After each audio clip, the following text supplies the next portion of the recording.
Welcome to War of the Stars, a Star Wars podcast, coming to you every week from deep within the Outer Rim, far beyond the watchful eyes of the Galactic Empire.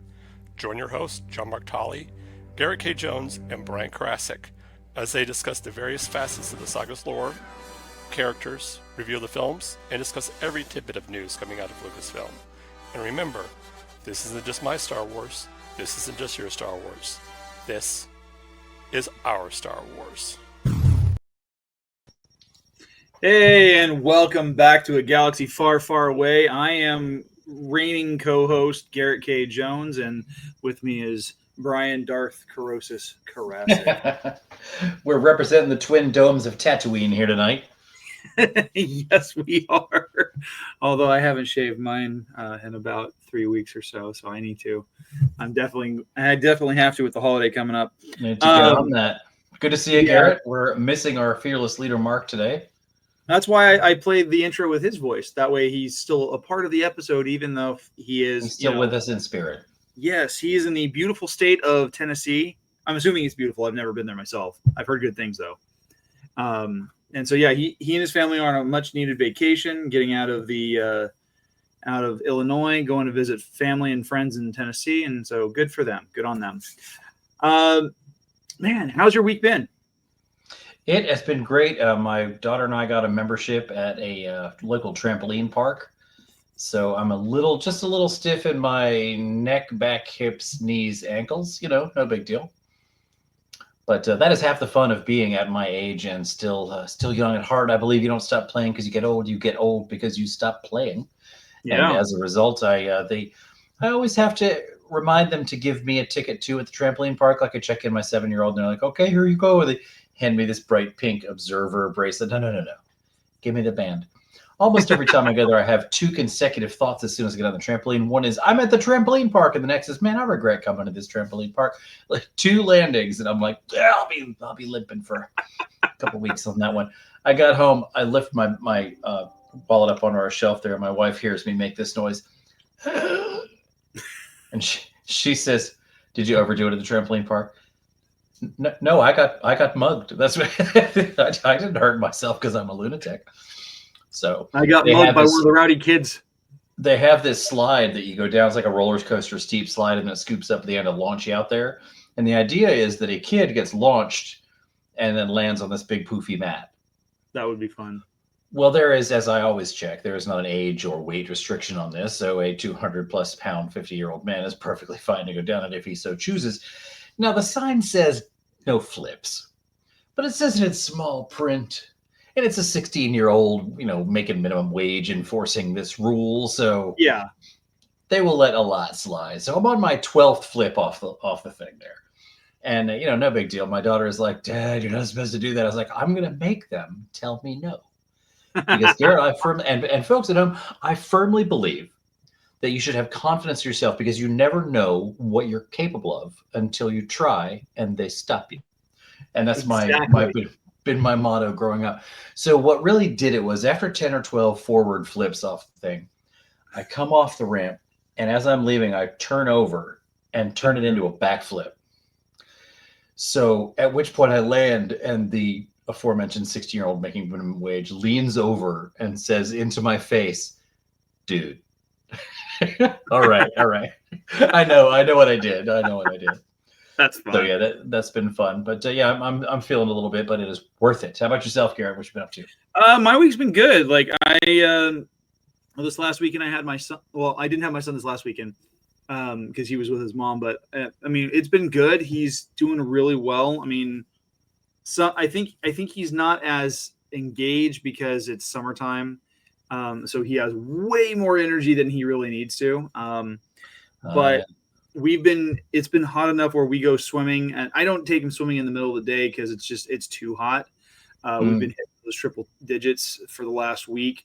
And so what I'll do is my parents' house faces east-west. And so once the sun, like about 4 o'clock or so, the sun is on the front side of the house. So it's casting a decent shadow across the pool. And you can kind of gauge in time. A pool at home. That's nice. Yeah, and you can kind of gauge and it's it's part and parcel for like Central California because like if you don't have a home with a pool, what are you doing with your life? What are the troops fighting for? Right, exactly. It's just kind of, I don't know, it's kind of the thing, because like we have a community pool, but like it's all, I don't know, it's just growing up, everyone just kind of had their own pool sort of thing. So we'll go swimming, and he's actually gotten really good. Like my ex-wife will for whatever reason, she wants to stick him in the arm floaties, and I'm like, he's 8.5, he knows how to swim. I mean, sure, he's swimming like Diego from Ice Age with the claw kick maneuver, but the longer he spends in the water, the better he is getting, the more confident he's becoming. Mm-hmm. And I have seen him swim across the pool and back. And so and he's got a kickboard now that he is named Kicky, and he loves playing on that thing, and he's doing really well. I just wish I could give him the confidence to say, hey, you'll be fine if you dunk your head underwater just once. That, I think, might be one of the drawbacks to having a personal pool, because the only pools we've been able to swim in have been community pools, club pools, where there are lifeguards, and there are rules that you're not allowed to do XYZ until you have passed a test to show that you can do XYZ. So my daughter's been taking swim lessons at one of those pools for the last 3 years. She swims in the ocean. She hasn't had a floaty on since she was 6. So she's pushed it. She'll be 8 in January. I guess I would say 5. But when we joined the local Y this summer, they have a big swoopy slide, and you have to pass a certain level of test. There's 2 tiers. It's like if you swim half the length of the pool, or you swim the full length of the pool. And the lifeguard told my 7-year-old, "Okay, honey, you just need to swim to this point here, then tread water, and you'll be fine. You go down the slide." My daughter's like, "For honor and country," just like full forward crawl the length of the pool, tread water for a full minute. She's great. Yeah, she's. With someone who is a former member of the Navy, I would hope your kid knows how to swim. For sure. I was a qualified rescue diver. I didn't do it, but I qualified, which involves treading water with your hands out of the water for 15 minutes. And did you ever play water polo? No, I'm not good at team sports. Oh, yeah, me neither. But I knew a lot of guys who played water polo in high school, and like they kept trying to get me to go. I could do the egg beatering, I just don't want to do it. Like, it's funny. Perhaps I'm living the stereotype a little bit too much, but when I was in gym class, the one semester that I was forced to take gym in high school, I got A's in archery, in badminton, in bowling, and in track. Huh. But when it came time to basketball, volleyball, football, C's. Yeah, I didn't do well with track. Besides, she's like, "Why are you, Mrs. Pommelhorse? Grazik, let me ask you. Notice you're not so motivated on the team sports here. What's the problem?" I don't like other people. Well, I don't care if John Wood gets an A. It's what it is. Like, I'm not good at basketball, but I'm also not interested in trying, because the A's I got on the solo stuff are going to average me out just fine with the C's I'm getting on basketball. Yes. In California, I don't know what it is now, but in California, when I was in high school, we had to do 2 years of PE or 4 years of band, which I think is stupid. But so like my freshman year, I did regular, just generic PE, which a lot of it was like running around the track in the middle of the heat for some stupid reason. It's like, How do we kill our kids faster? Then we did stuff in the gym where you could put heavy pads on them now try. Yeah, you could either pick volleyball, badminton, or basketball, which I would pick badminton or volleyball. That I had fun with that, and I was decent with those. And then like that was pretty much it. And then my sophomore year, I did strength and conditioning just to get a little bit more fit, and it was a first period class, and so we mostly screwed around on the bench press, just doing like just trying to like wear out our arms as quickly as we possibly could. We would do burnouts. Well, surprisingly for my demographic, I wrestled competitively in junior high school. I could see that. When I say competitively, I competed. I do not mean to imply that I did well at that competition, but I wrestled. What are you going to do? And then I tried. I tried wrestling. I gave up to do theater. That's exactly what I did, Garrett. I'm really, really glad to hear that.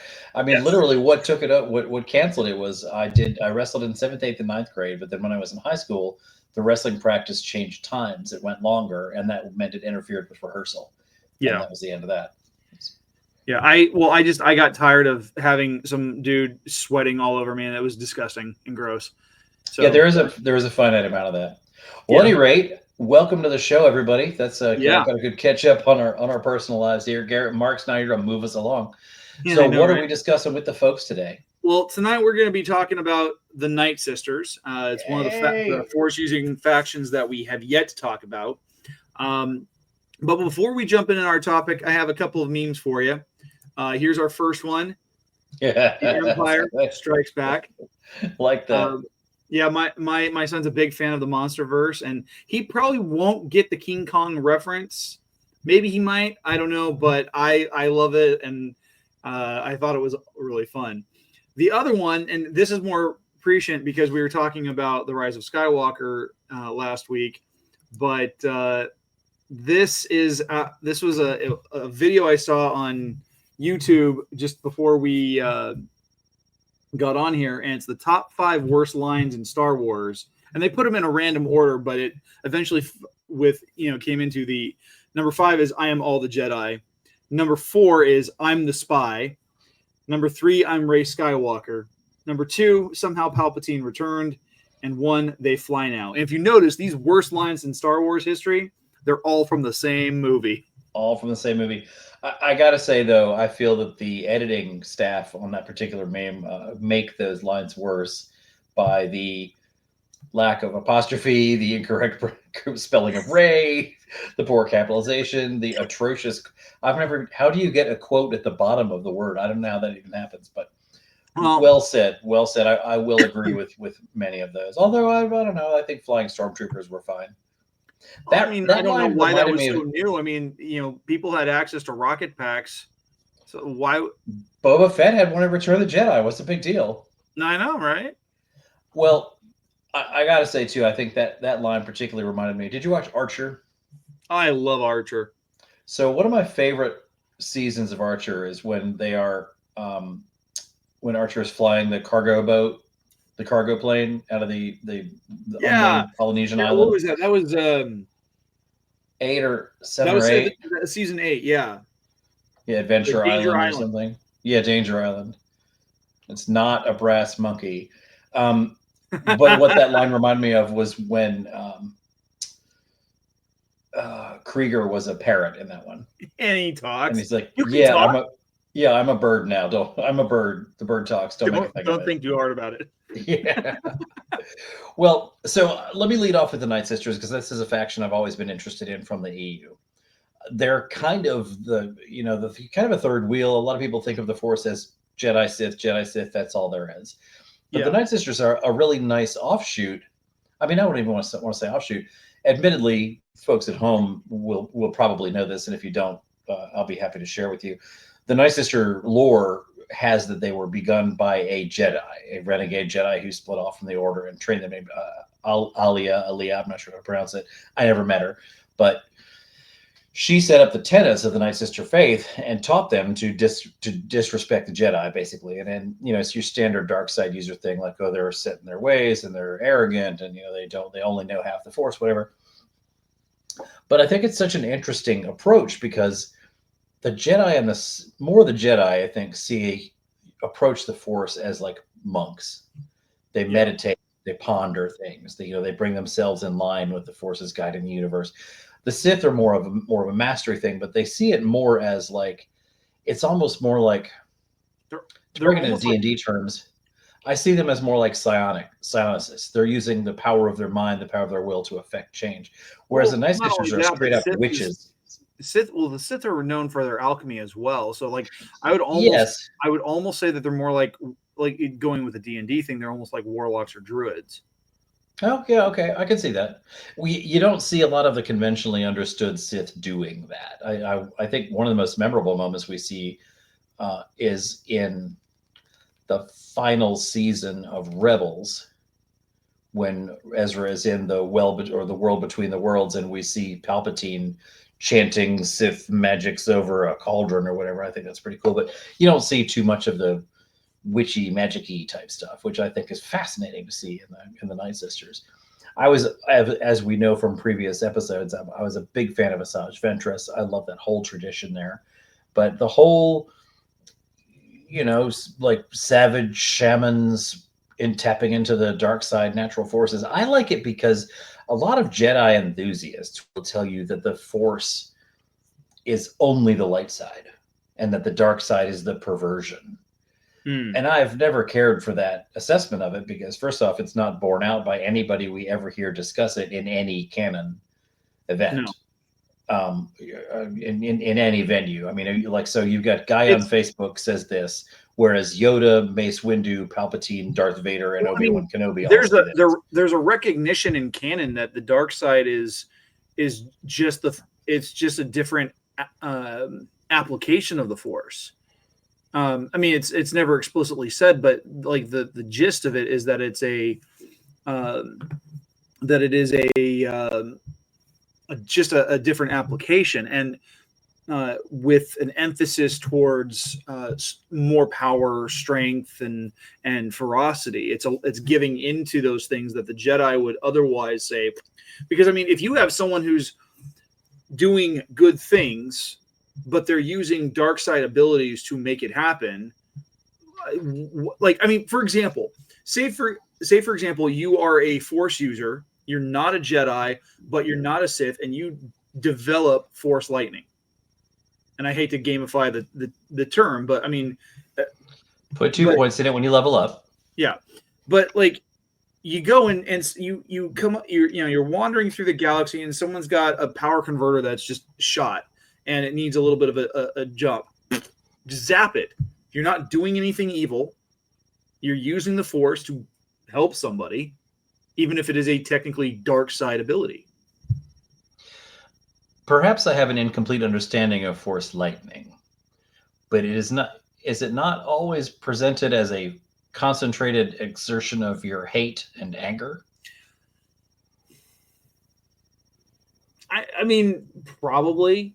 Now, bearing in mind, I am aware that there are some Jedi and Legends who did create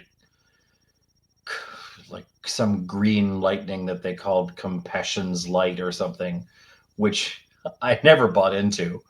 But I do agree that being able to generate lightning is not only a destructive force. You could, start fires, recharge converters, to use your example. But that's not the example I would have picked, just in that I've always, as I said, I've always understood Force lightning to be an expression of hate. Well, but think about it. Think about how many people are quietly angry. They don't rage. They don't just fly off the handle. They keep it contained. They keep it controlled. And what better way to exert it than through using little bits of the Force in that way? It doesn't corrupt them. It doesn't consume them. It doesn't destroy them. And it's using a otherwise dark side ability for the benefit of somebody else, potentially. The example I've always enjoyed sharing with this, and I've been sitting on this one for a while, so bear with me. Yeah, if the Force is a tool that can be used for good or evil, particularly the dark side. Picture the dark side of the Force as a tool. Let's liken it to a gun. Now, you can use a gun to defend your family from an intruder, or you could use a gun to rob a bank. But the dark side, if it is that sort of a tool, it's a tool that has motivation, a tool that has intent. So picture a gun that wants to rob a bank. A gun that every time you drive past the bank reminds you how much you deserve the money that's in that bank more than the people who have it. Reminds you that it knows the guard schedule, that it actually has blueprints of the bank. And the gun suggests that if you had that money you deserved, you'd do better things with it, wouldn't you? And furthermore, if you had that much money, you wouldn't need to live in an area that is so depressed that you might be worried about an intruder. And how are you going to defend your children if you can't even afford to live in a good place? Why don't you rob that bank? What's the matter with you? Are you afraid to rob the bank?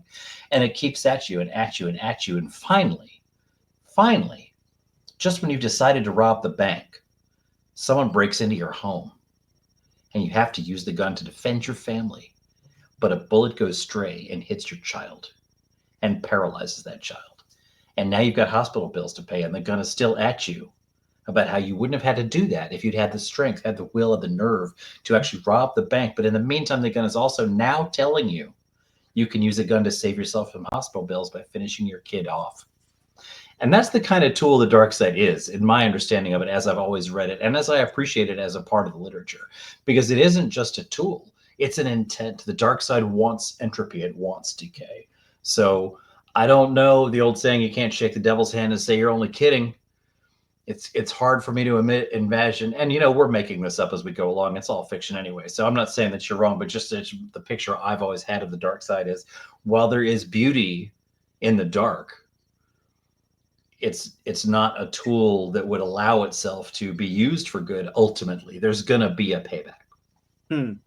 Yeah, I mean, everything does come with a cost, and it's interesting because we see that cost come about in the Nightsisters on a couple of different levels, whether it's them resurrecting the dead, or it's them using their powers for some other purpose. There's always a cost.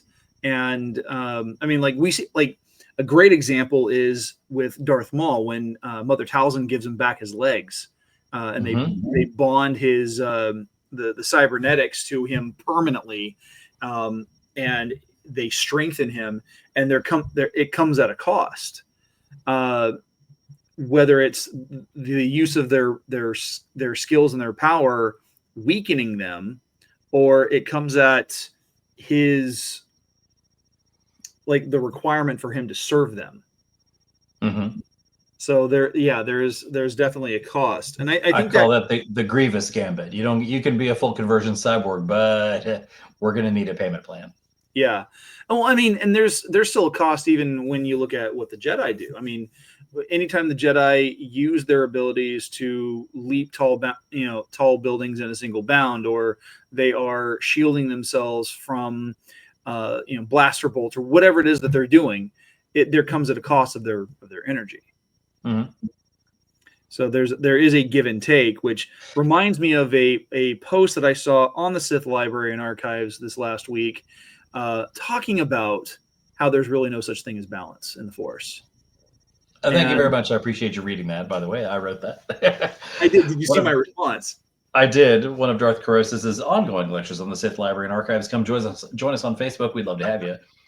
I do like that aspect of the Force, specifically in Legends, and we talked about gamifying the Force, but I really appreciate that it's not, in many ways, it's not a fully explained power. It's not a turn on, turn off kind of situation, and you do have characters in the saga who, while being dark side adepts, are not corrupted, or not fully evil.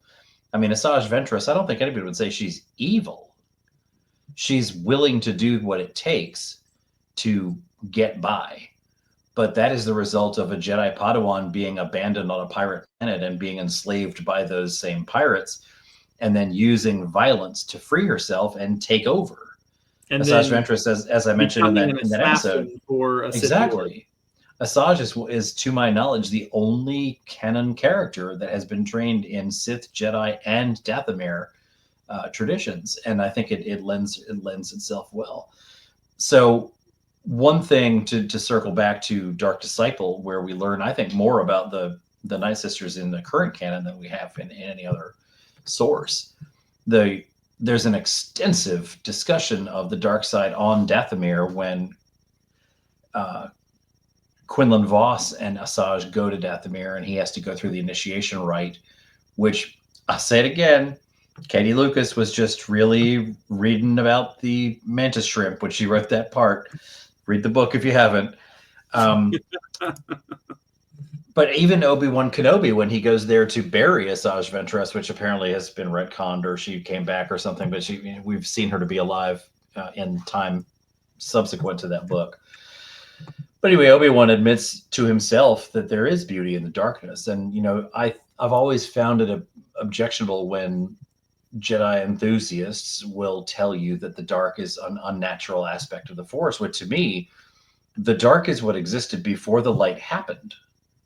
You have to do something. You have to take an action to create light. If you don't take the action to create light or sustain it, dark exists. Dark was there before the light began. See, dark will be there when it ends. My thought immediately goes back to the opening chapter of the Book of Genesis, where it talks about how in the beginning there was God, and his spirit hovered over the void.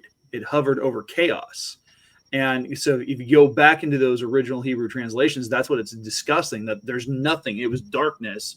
And when he spoke and said, let there be light, his word became action, and that changed the cosmos. Right. And so there's a similar application there, that, the dark was probably there first and the light came about because, again, there needed to be something to balance it out.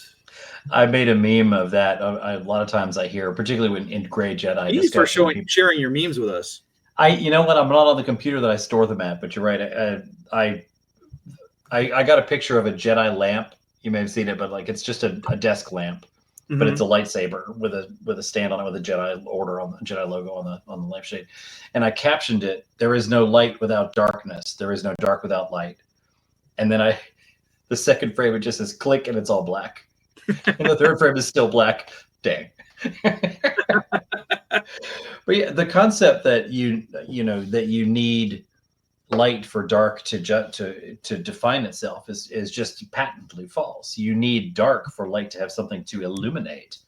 And as I said, when the lights go out, there will still be dark. You need to exert effort for there to be light. Someone must take an action. If someone is not taking that action, there will not be light. And I think that carries through to the light side of the Force. Yeah. The light, the urge to heal is no more natural than the urge to harm. And indeed, I would think it would be taken on a galactic scale, even a planetary scale, it is the exception.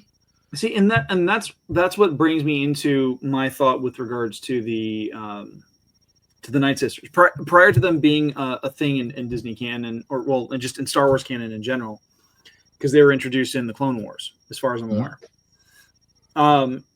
They were introduced in Legends long before that, but yeah. Well, I don't really remember that, but like when I was in high school back in the 90s, and we were talking about the Star Wars RPG.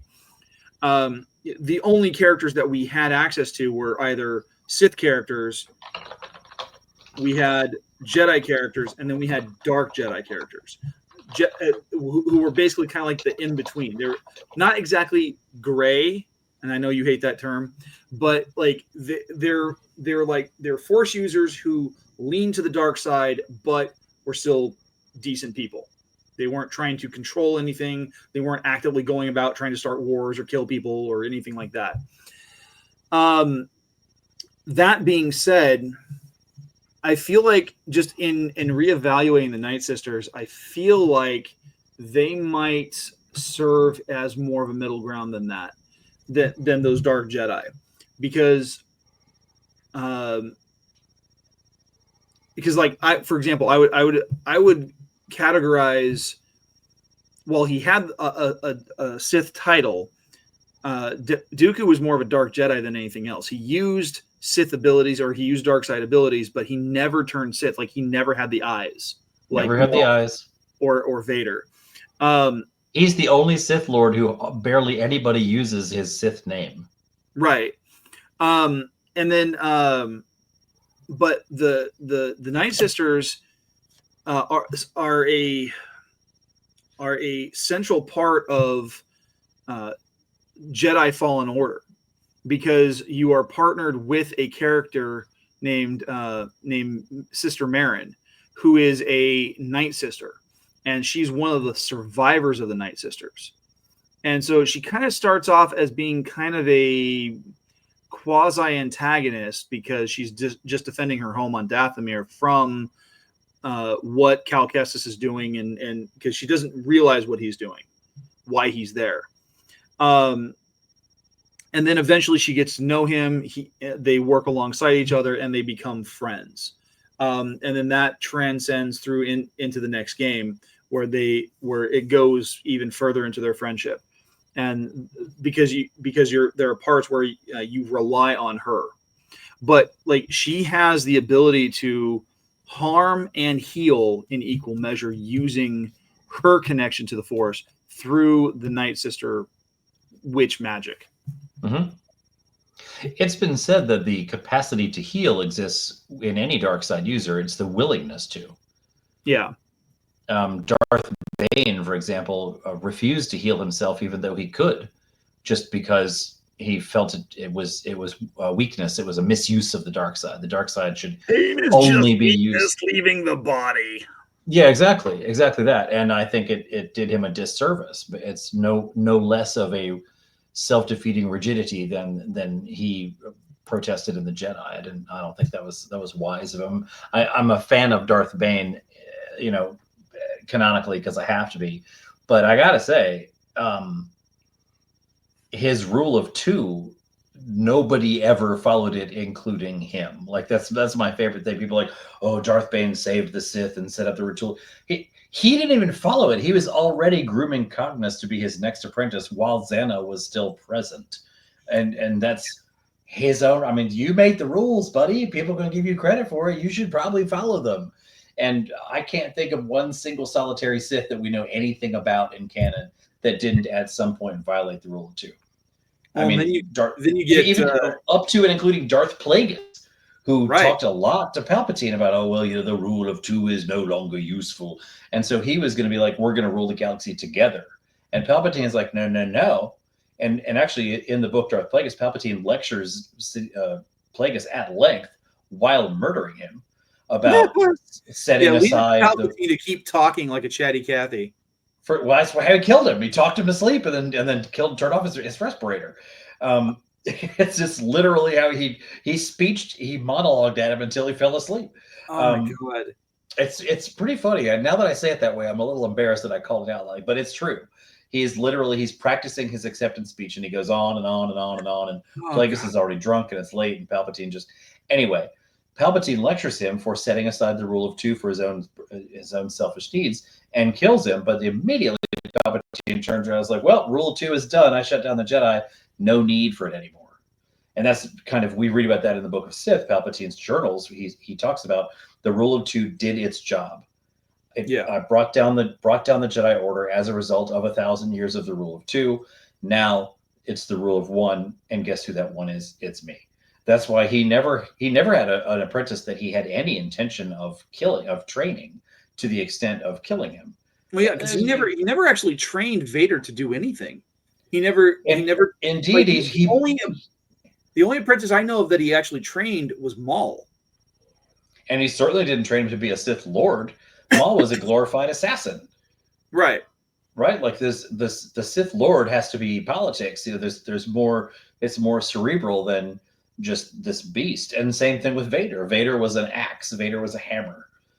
And a Sith Lord has to be both. And I would say the closest we came to a possible successor to Sidious would be Tyrannus.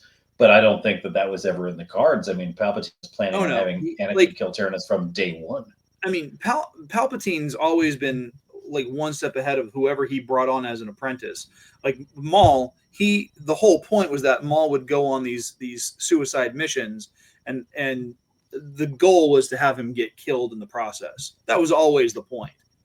And he had Dooku waiting in the wings because Dooku was at this point becoming a political ally. And then, but all the while, from day one, the moment he met Anakin Skywalker, that became the long con for him. And even though he was already partnering with Dooku, like he already had things in motion, manipulating the situation. This is not written anywhere in canon, but I think it fits the character well. This is purely headcanon speculation, unless there's something I've missed. I am fairly certain that Sidious was grooming, bad choice of word, but nonetheless, grooming Anakin to receive an essence transfer later in life. Palpatine's like, oh, look, a young, healthy human who is also powerful in the Force. What a perfect vessel for my already failing body to move my spirit into him. And then once Kenobi wrecks shop on Anakin, Well, you need to find somebody else. And that's why he's so interested in Luke. He's like, oh, wait, there's another one. And, you know, Palpatine has always been your quintessential kill me, I'll win anyway kind of villain. Right. And, you mentioned that last week. Right. And so I think that was Palpatine's goal ultimately. You know, again, reading way into the character, just speculating. Yeah. I think that was his fascination with having Luke join him. Because kind of a running joke with me in my discussion groups is that Luke's true force power is that nobody ever really wants to kill him. They just want him to be on their side. The only people who ever make a concerted effort to kill Luke are Jabba the Hutt, who says I'm immune to force tricks, and the Ewoks. Like nobody ever. That's why stormtroopers always miss. They don't really want to actively kill him. Oh, right. Sorry, the Wampa. Yeah. So, but also not that susceptible to force persuasion. Yeah. But be that as it may, I find it interesting that what where was I going with that? Oh, right. So the whole tradition of the dark side is held up to be like unfailing evil, cackling monsters, hateful demons, basically. But you look at the Nightsisters; they're a tribe of nature devotees, and you know it's just, again, back to D&D, not all druids are trees. Some druids are mushrooms. Right. Well, and that's the fun thing is, like, because if you go in, and I know that you haven't played the game, but if you look at the culture of Dathomir, from whether it's from the lens of the Clone Wars or it's the lens of Tales of the Empire with what's her name, who shows up in Mando season 2 and again in Ahsoka. Yeah, Darth Forgettable. I was disappointed that Tales of the Empire focused on her so much. Like, yeah, this person. This is not right. what I'm here for. But like if you look at, I mean, half that show is about this totally I'm sorry. Go ahead. Yeah. So Fallen Order gives you you get to explore a lot of Dathomir in Fallen Order, which is really cool because like you only get to see glimpses of it in the Clone Wars, and it's always in certain circumstances. You don't have, aside from like Maul and Ventress or even Dooku, you don't have a whole lot of core characters actively traveling to Dathomir to kind of bridge that cultural divide between the Jedi and the Republic and the Nightsisters. They want to be left the heck alone. It reminds me of Orion in the Star Trek universe, right? But like the funny thing is that what you get with the culture is while there is that sense of getting to nature, especially with like their different clans and their deities and stuff like that, there is a heavy understanding of the importance of death and being willing to use that power. Like, I mean, rancors are from Dathomir. That's one of the planets that they're from. And I forgot to even mention, they ride rancors. The only other planet that I know of where you see that happening is Felucia. Which did not know that. Good to know. Yeah, it's part of the gameplay of the first Force Unleashed game, because you go to Felucia twice. Oh, right. And it's actually kind of cool because you get to see what a really old bull rancor looks like, and they're terrifying. By the way, I checked. We are both right. The first Disney canon, the first current canon appearance of the Nightsisters was in the Clone Wars in season 3. The first overall appearance was in the Courtship of Princess Leia, a novel that came out in 1994. Gotcha. And it's said that there's a possible rumor that the witch that shows up on Endor in I think it's Caravan of Courage. I almost said garbage there. That she was a possible Nightsister. Like it's a retcon at this point, but yeah, That's like saying the old guy in Return of the Jedi is Captain Rex. Right, but that Captain Rex thing was way more feasible than this. Anyway, I mean, there's only two things that get called witch: a Sith witch or a Dathomir Dathomir witch. Right. So, yeah, but like the culture is really steeped in that concept. Like, I mean, the planet is bathed in red sunlight, and it has a naturally red soil, red and black soil. So naturally, the Dathomir get greater powers when they go to a planet with a yellow sun.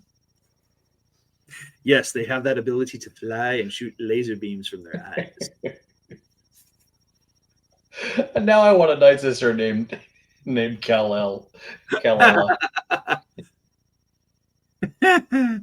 Yeah, but like I mean, everything is there are plants on Dathomir that are their names, their looks are representative of something rotting or dying or dead.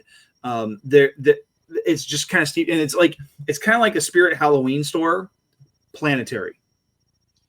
I love that about it's one of my favorite tropes in all of fantasy science fiction is when somebody evil changes their wardrobe.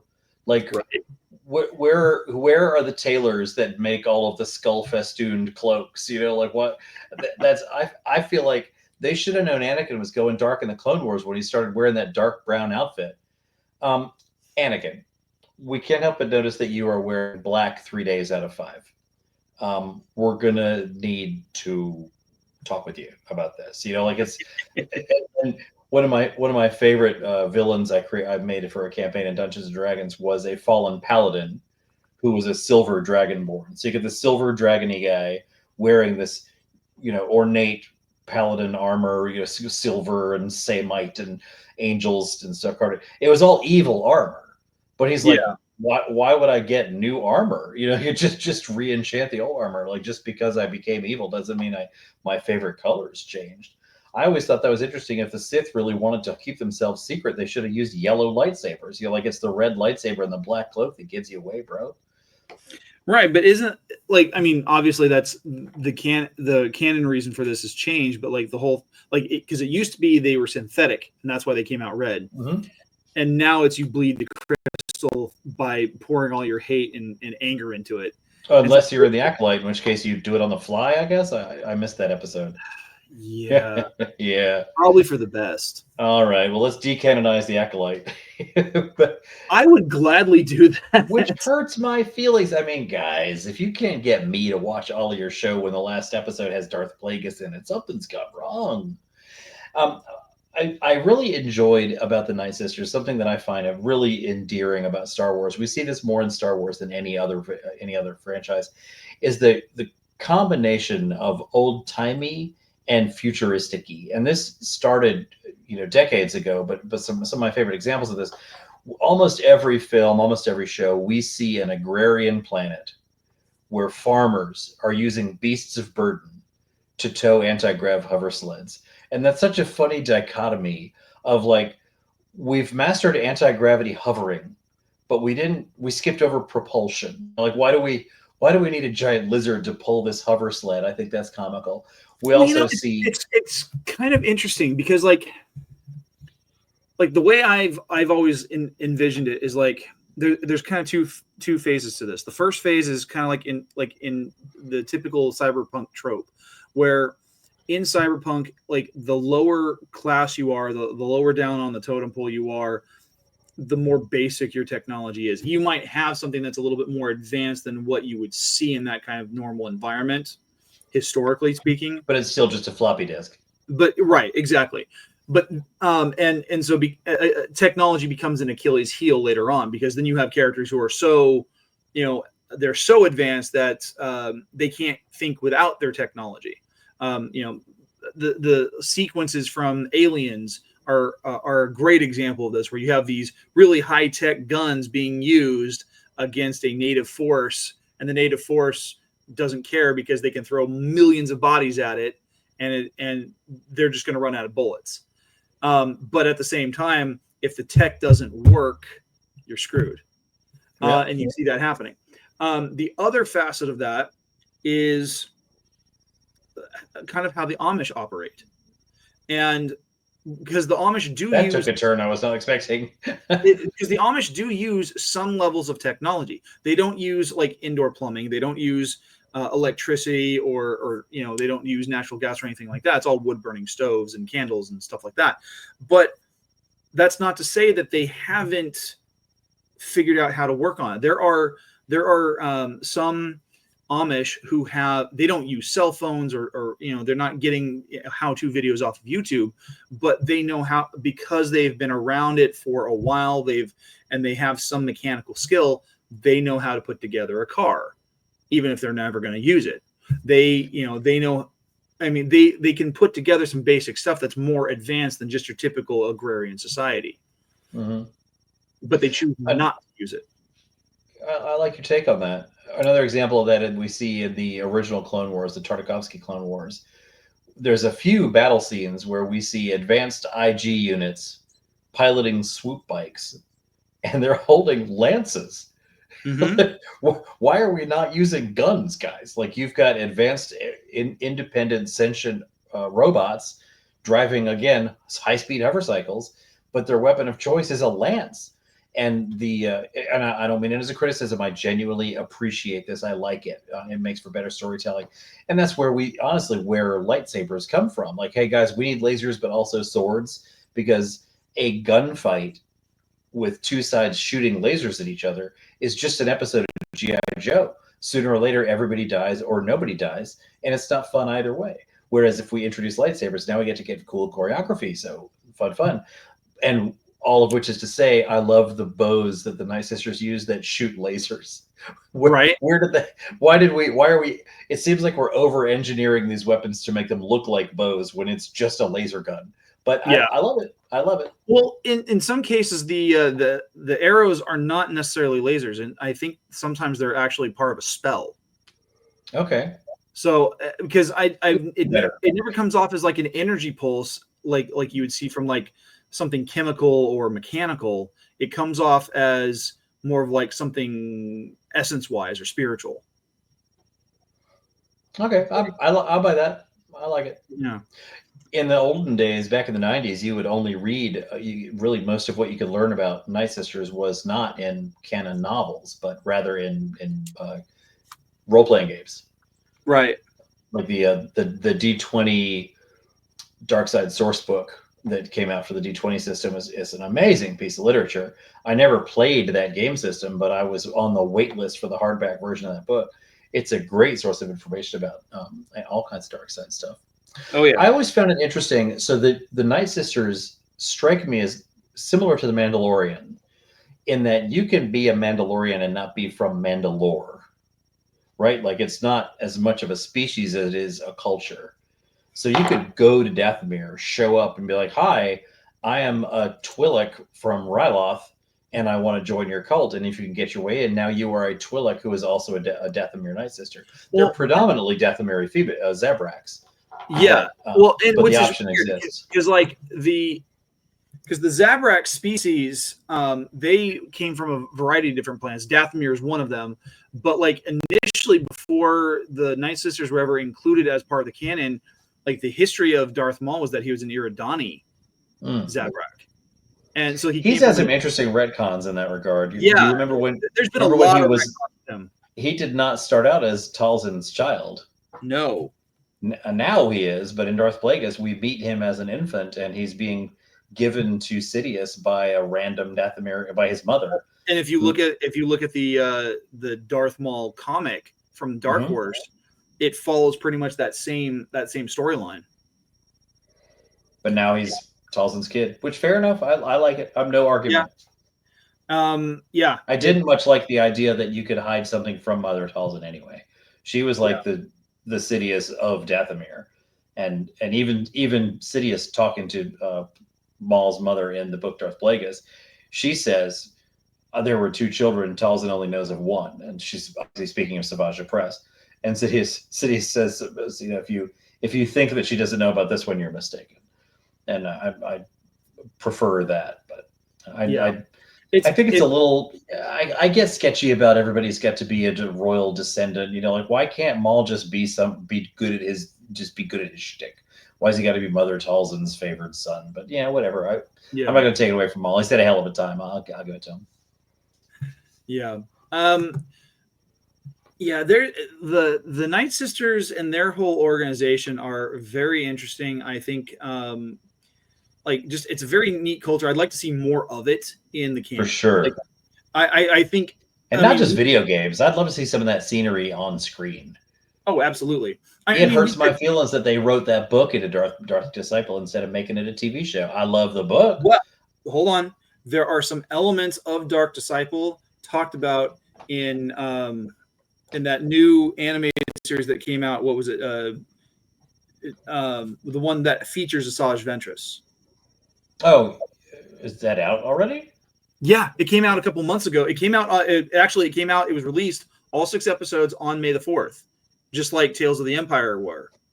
Pardon me while I type a few things into Google real quick. And it actually references her relationship with Quinlan Voss. Quinlan Voss. Thank you.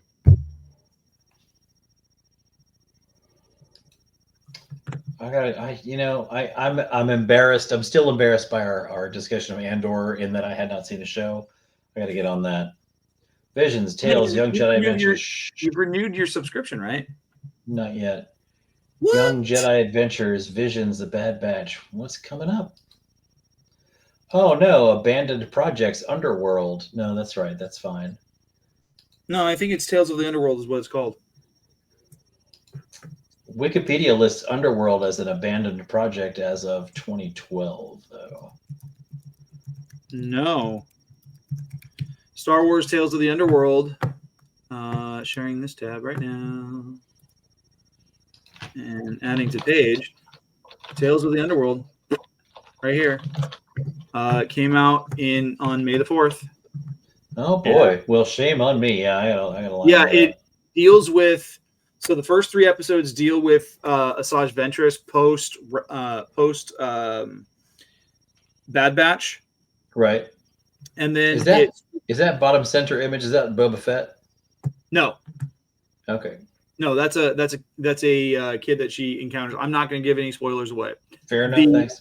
The other half of the episodes focus on how Cad Bane came to be Cad Bane. Okay. And I'll watch it. Yeah, it's interesting. Like, the way I liken it, it reminds me of a play that I saw about 25 years ago when I was in London, and it was called Blood Brothers, about 2 brothers who were twins. They were separated at birth because the mother could not afford to keep both of them, and she worked as a housemaid for a wealthy woman. The wealthy woman adopted one of the boys, and there's something kind of Shakespearean because it's like there's like this whole prologue about how the 2 brothers were born and died on the same day, and at the 12th night. Yeah, and at some point they become best friends, but because of the issues going on in their lives, like the brother that was raised in poverty gives his life over to drugs and alcohol. The brother that was raised with a golden spoon in his mouth, he's more well-to-do, and really ultimately what gets them killed is the fact that they fight over the same woman. Nice. But it was a musical and it was weird, and I don't understand why they did it as a musical. One of my favorite musicals I've ever seen, if I may divert for a moment, is Cannibal the Musical. Have you seen that? No. It was a college project made by the South Park guys, and it is available on DVD. And it's the story of Alfred Packer, the first man in America who was convicted of cannibalism. It was a survival thing rather than I'm just a murderer thing, but still, one thing I like about it is while the principal characters are singing, people in the background are walking by looking at them like they're crazy.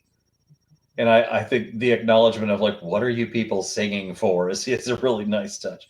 But anyway, I gotta check that out. I always think it's funny. I feel like after seeing Cad Bane on TV, which was a great piece of cinema, I've really enjoyed his appearance. But I do think Cad Bane probably offers a discount if his contract allows him to slowly approach out of a dusty sunset. You know, like, is there any way I can act like Clint Eastwood on this contract, half off? So, yeah, good stuff. Good stuff. Well, all in all, just to kind of wrap up my feelings on this Nightsisters, I've really given a lot of thought because it's one of my favorite. It's my third favorite sect of Force users in Star Wars canon. Who's your second favorite? The Jedi. I'm a big fan of the. I wasn't sure. I thought maybe it was like a bounty hunter or something. Yeah, no, the Jedi as a concept, I like them a lot, and I have great empathy for Ahsoka and Kenobi, and what they went through. I do think it's interesting to see what Ahsoka went through and didn't turn to the dark side. Like, she put up with more than Anakin ever did. And why did Anakin turn to the dark side? Because they wouldn't make him a master, and he was sad. Meanwhile, Ahsoka is framed for murder by her friend, excommunicated from the Jedi Order based on that accusation. Without a proper excuse me, fellas, we have psychokinetics on board. We have telepaths on board. Like, nothing could be easier on board. Yeah, nothing could be easier than to determine whether or not Ahsoka Tano is telling the truth, even if you don't take into account her years of flawless service to the Republic. Sure, let's fire her, kick her out. And of course, when you are excommunicated from the Jedi, you lose all your friends, you lose your place you live, and you lose all income. It's not like Star Trek. There really is money, but Jedi don't need it because everything they have is provided for them. Everyone you've known since you were an infant is cut off from you. And she still didn't go dark. And who helped her? Who helped her clear her name, Garrett? Asajj Ventress. Asajj Ventress. Where the hell is Anakin in this? He's not helping. After Ahsoka clears her name through the help of Asajj Ventress, here comes Yoda. Hey, sorry about that. You want to come back in? No, of course she doesn't want to come back in. Anyway, the Nightsisters are to stop digressing. Well, I'll never stop digressing. I appreciate the beauty, the sensation that the dark is a part of nature. It's a part of the natural order. I have always liked the idea of the Force as a balance. And what we've heard in the last 10, 15 years, I've heard a lot of people who hold, as I mentioned earlier, that the dark side of the Force is the aberration. You know, when you talk about, it's kind of a hack joke now, but like, oh, you know, they said Anakin was supposed to bring balance to the Force. What do they think would happen? And objectively speaking, when Anakin was born, there's 2 Sith tops and 10,000 Jedi. And at the end of episode 3, there's 2 Jedi and 2 Sith. He did bring balance to the Force, but it's not the way that everybody expected. Honestly, if you're on this side of the scale, bringing balance is not what you should want. I don't get where that comes from, but be that as it may, a lot of people will counter that by saying, well, the prophecy held that he would bring balance to the Force by eliminating the dark side, which was the imbalance. The dark side was the imbalance. Unfathomable to me. Yeah, it's just not how it works. And the way that the Nightsisters commune with that darkness and draw power from it without destroying themselves. There's always a joke. I always laugh.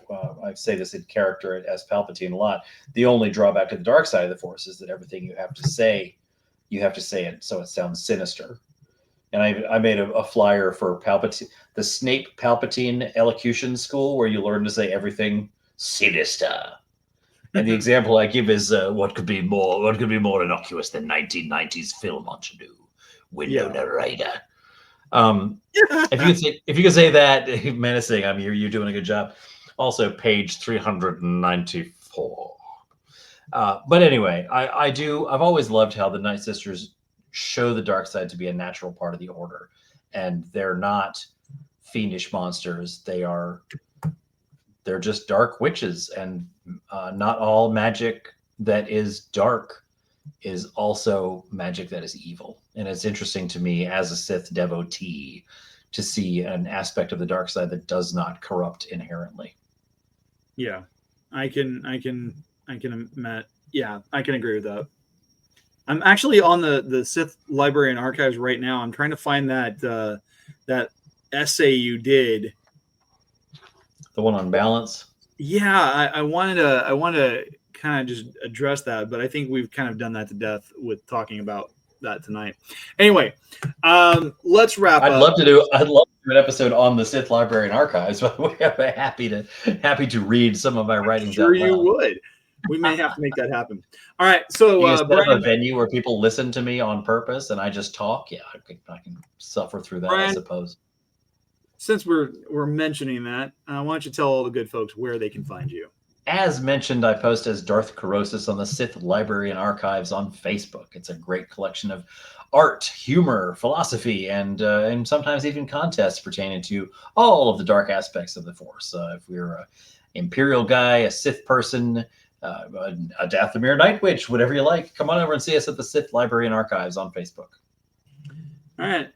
As for me, you guys can connect with me on Instagram and X at GKJ_publishing, where I talk about my books. I talk about my show, The Right Way, which is a show focused on book recommendations, author interviews, and creative writing tips. I have a new episode coming out this Saturday, July 5th.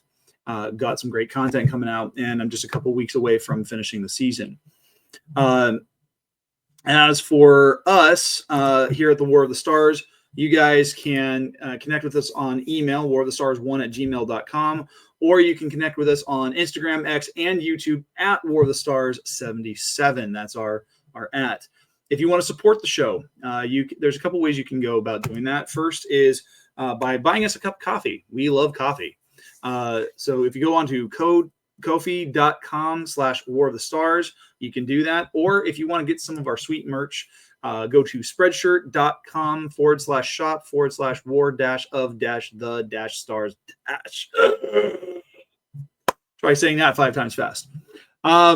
We are a proud member of Feast of Fandoms. There's a whole line of great shows.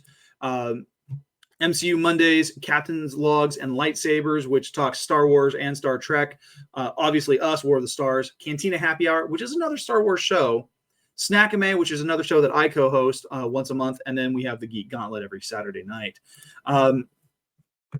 That being said, next week, our episode is going to be focused on Brian's favorite Nightsister, Asajj Ventress.